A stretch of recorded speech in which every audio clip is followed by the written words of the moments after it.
শিমলিপুর গ্রামে রাকেশ নামে একটি বুড়ো তার বুড়ি সুস্মিতার সঙ্গে থাকত। তাদের আপন বলতে কেউ ছিল না। রাকেশ সেই গ্রামে ধনী কৃষকদের বাড়িতে কাজ করত, আর কাজ করে যে টাকা পেত সে টাকা দিয়ে তার সংসার চালাতো। কিন্তু রাকেশের এখন বয়স হয়েছে, সে আগের মতন কাজ করতে পারে না।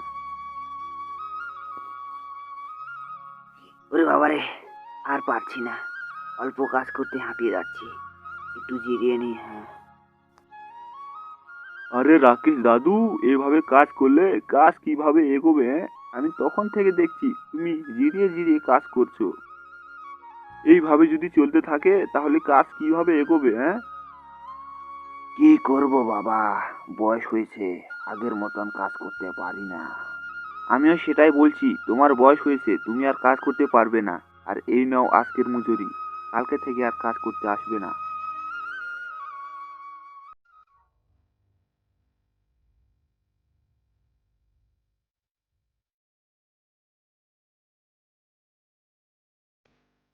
শোনো, তোমার কি হয়েছে? তোমাকে দেখে মনে হচ্ছে তুমি অনেক দুঃখে আছো। তোমার কি হয়েছে বলো তো?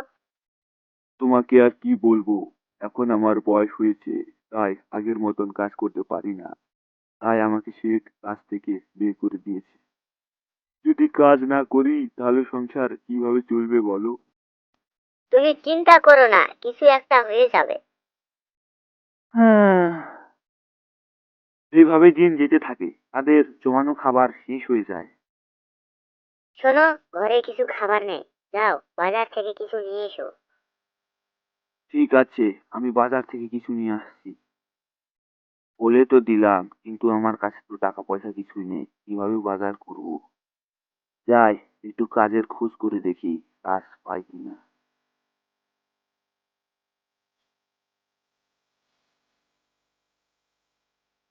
আরে বাহ, রামু বাবা, তোমার ভুট্টা তো অনেক ভালো হয়েছে। হ্যাঁ হ্যাঁ দাদু, খুব ভালো হয়েছে। রামু, বলছি যে তোমার ভুট্টা খেতে আমাকে কাজে নাও না বাবা। কি বলছো দাদু? তুমি করবে ভুট্টা খেতে কাজ? তোমার বয়স হয়েছে, তুমি কাজ করতে পারবে না, যাও যাও। আমার মাথা নষ্ট করো না।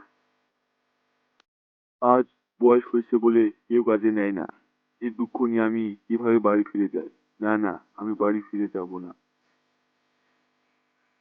রাকেশ নদীর ধারে যায় আর একটি গাছের নিচে বসে কান্না করতে থাকে। এবার আমার কি হবে? ঠিক তখন নদীর পানি উপরে উঠে আসে আর রাকেশকে বলে, এই যে তুমি কে, আর তুমি কেন কান্না করছো? হ্যাঁ, রাকেশ ভয়ে ভয়ে বলে, আরে আরে, আরে, তুমি কে, আর তুমি কিভাবে কথা বলছো? আমি আমি হলাম জাদুর নদী, এবার বলো তুমি কেন কান্না করছো? রাকেশ তখন জাদুর নদীকে তার দুঃখের কথা বলে। এটা শুনে জাদুর নদী বলে, আচ্ছা, এই ব্যাপার, তুমি দুঃখ পেও না। এই নাও একটি জাদুর হাঁড়ি, এই হাঁড়িকে তুমি যা চাইবে তাই এনে দেবে। আশা করি আর তোমার কোনো দুঃখ থাকবে না। এরপর রাকেশ জাদুর হাঁড়ি নিয়ে বাড়ি ফিরে আসে আর তার গিন্নিকে সব কথা খুলে বলে। কি বলছো? যেটা চাইবো সেটা এনে দেবে?